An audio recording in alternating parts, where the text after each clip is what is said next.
Hello everybody, Verda here, and welcome back to another one of my videos. If you're new here, my name is Verda. I benchmark a lot of games, and I also do various testing for game servers, dedicated servers, and a whole host of other testing for games on this channel. And today I'm going to be taking a look at 7 Days to Die version 1.0, the beta release. And I'm going to be directly comparing it to the previous version of the game, which was Alpha 21. I've played a lot of Alpha 21. I've also put a good amount of hours into Alpha or Beta version 1.0. So today we're going to be looking at the performance and directly comparing them. So since I am comparing this to the previous version, it is of course very important that I get the settings directly the same, otherwise this comparison is completely null. Also, I'm using the exact same system with the exact same setup for this that I tested the Alpha 21 version on. So yeah, we're going to be doing this at 1080p, and the first test is going to be ultra, like absolute maximum settings, which is what I've got here. These are the settings that I used to test the Alpha 21 version of the game. So this is what I'm going to be using here. Also, the dynamic mesh options are the exact same as well. So yeah, with that, let's jump on in and start testing and comparing. And while I'm loading in here, I nearly forgot to mention that I am playing the game without the easy anti-cheat, which is what I did last time as well, because I don't need it. It's single player, so we're playing it and benchmarking it without the easy anti-cheat. So for this comparison, we're going to stick to two separate scenarios or two separate situations. So we're going to be testing out inside of large tier 5 POIs. As you can see right in front of me, I've got a large POI. We're also going to be testing out the Horde night just to compare the performance, because that's really where 7 Days to Die had performance issues, because it was very much CPU bound. But yeah, let's go inside of a large POI. I'm going to be doing a direct comparison here for you to be able to see this. I'm in creative mode, of course, to allow me to do this, but inside of this POI at maximum settings, I can tell you that we're definitely getting way more FPS than the previous version. I'll do some direct comparisons here for you to show you using maximum settings. And I'm going to go up to the room, which is right here, which is where I did a lot of comparisons. And right here, you can see my FPS drops quite a bit, but what I want you to pay attention to is the GPU usage, the GPU utilization. We're now actually seeing the GPU being fully utilized at the maximum settings here, which was not the case in Alpha 21. Alpha 21, the GPU was not being fully utilized. So basically the main difference here that has come with version 1.0 is the game has definitely become more graphically intensive. Also, the CPU performance, it has become way more optimized. They've definitely optimized the game a hell of a lot, because yeah, I can tell you without a doubt that we would not be fully utilizing the GPU right now. I remember clear as day, like the last time I benchmarked this, it was not fully utilizing my GPU. Using maximum settings for inside of a POI is now possible. You're just gonna need a better GPU than a 3060 Ti, I guess, to play at absolute maximum settings, because yeah, you can see the FPS drops when I move around. But yeah, let's try out the minimum settings now and directly compare it, or not minimum, but let's try out the optimizations that I did and compare it here. So all I did to optimize it to run perfectly fine inside of tier 5 POIs in my previous video was I just turned shadow quality off, and that worked a treat in my previous video. So let's go ahead and do that. And you can see the game definitely looks a lot worse turning that off, but now we're getting around 110 FPS, which I believe is actually still higher than my previous in Alpha 21. I believe this is still higher FPS, simply because I could be remembering this wrong, but I do believe that even with the shadows turned completely off, it still wasn't fully utilizing my GPU inside of this POI. I could be wrong on that, so yeah, you'll see from the comparisons anyways, the performance difference, but yeah, we're fully utilizing the GPU now. And this is one of the more intensive POIs, by the way, because it's just one of the larger POIs, if not the largest POI. I could be wrong on that one, but it's definitely one of the most intensive places. But yeah, that's all I wanted to show you here inside the POI. Absolutely has had some amazing optimizations to do with the CPU, which was the main issue with this game for the longest time.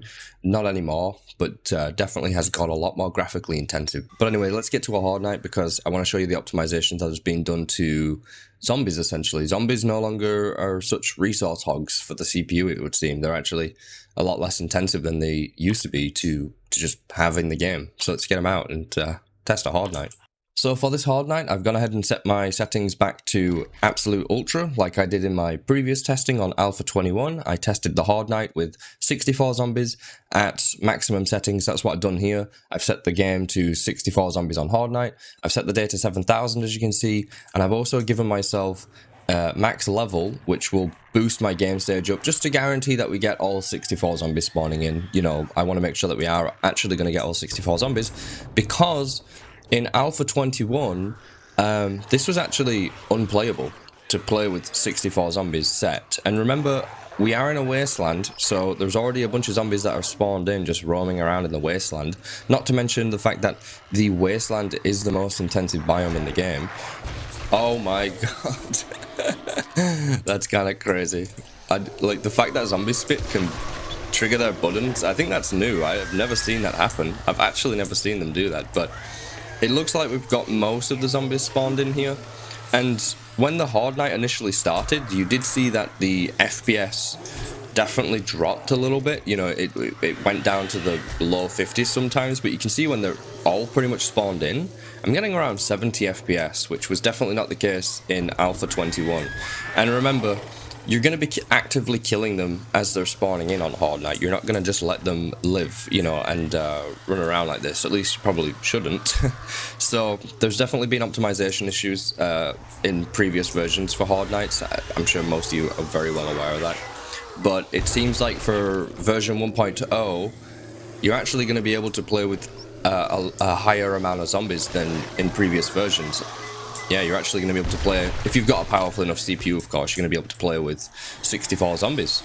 Unfortunately, my recording software somehow randomly closed itself. It must have crashed, I guess, which is very unfortunate because I've been theoretically recording for about 20 minutes, and my recording software just was not recording, of course.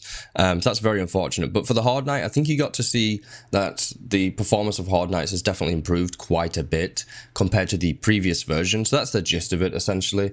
You can now play with more zombies or just play with a simply better experience during Horde night, because the CPU optimizations for the zombies has become much better. It's just significantly better, so now it's actually possible to play Horde nights with some decent frame rate, assuming you have the PC that's able to push those frames, of course. But yeah, it's become a lot more optimized. Now, the reason why I'm outside of Trader Joel's is because this is the one place where I have had performance issues. It's not really that important though, so you know, it's not a big deal, but I still want to show you it. And we're just gonna go into the trader. So you can see, like, when I'm not at the trader, I'm getting around 90 frames. I am using maximum settings still. I'm just going to quickly show you, just in case anybody, you know, you might get a naysayer in the comments, who knows. So yeah, maximum settings here in the game, still at 1080p, of course. So let's going to reset my FPS, but you can see, like, when I'm not at the trader, I'm getting around 90, 100 FPS. I'm not looking at the trader purposely, because as soon as I do, all right, we've already dropped a few frames, not that many,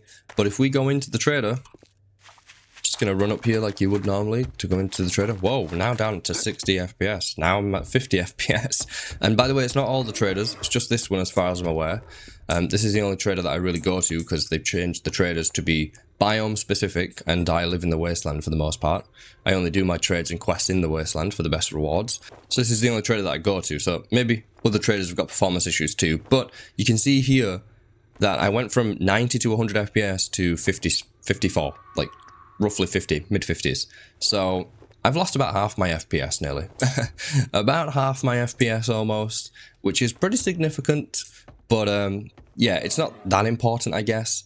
It's a significant amount of FPS to lose, but it's not really that important because it is just a trader. That's the only place in the game so far that I've had performance issues in. Everywhere else, completely fine. Now, I do also want to talk about multiplayer, for those of you that are interested. We haven't played on my dedicated server because, yeah, I had some issues getting my dedicated server updated and yada yada. I'm not going to go too much into it. So we haven't played on my dedicated server, my friend and I.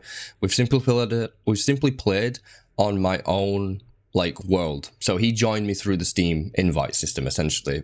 And the performance there has been the best we've seen ever in multiplayer.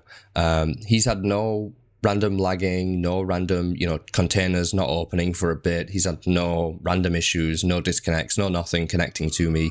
So it seems like for my friend connecting to me, it's been really, really good. Now for me, It's also been really, really good, but there is certain situations in multiplayer where, because I'm the host, when he accepts a quest every now and then, if I'm not in the area, if I'm doing something else and he accepts a quest, I've noticed like sometimes I'll get a lag spike, essentially like an FPS drop, when he accepts a quest every now and then. But other than that, hosting a multiplayer server for my friend to join has been completely smooth sailing. It's been completely fine. So multiplayer has definitely had, or multiplayer definitely is more optimized, or it feels that way at least. It's definitely running a lot better, let's put it that way. And also single player, because I put about 10 hours into single player. My friend and I have put about 12 hours into multiplayer together on this version. And for me, in single player, I haven't really had any FPS drops or stuttering or FPS issues, other than this trader, of course. And when you go in POIs, you do get lower FPS, but I've had no serious issues with it, this version, which is nice to see. In conclusion, way more optimized than the previous version. I will quickly say that I did see some forum posts on like the Steam discussion, you know, people complaining about the performance, like they're not seeing performance improvements. There absolutely is performance improvements. The CPU performance is definitely incredibly improved. Like it's way more optimized. I think people are misunderstanding the fact that the game has become more graphically intensive with this update. So you are going to lose about 10% FPS. Like if you're in the forest or you're in any sort of area where the GPU is the bottleneck, so anywhere where you're outside of towns and stuff like that, it's not really that CPU intensive, you know, inside of forests or outside of towns. And so in those situations where you're GPU bound, you are losing about 10% FPS than the previous version on average. But that's because the game has become more graphically intensive, essentially. But in terms of CPU optimizations, where it really matters, like Horde nights and when you're going in POIs and towns, the game is way more optimized. So yeah, that's going to do it for today's video. Hopefully you found some use out of this. Subscribe if you haven't already. Like the video if you found any use out of it. Really helps the channel. And do let me know your feedback, what you've experienced with the game, this version compared to previous versions. And yeah, until next time, take care of yourselves and goodbye for now.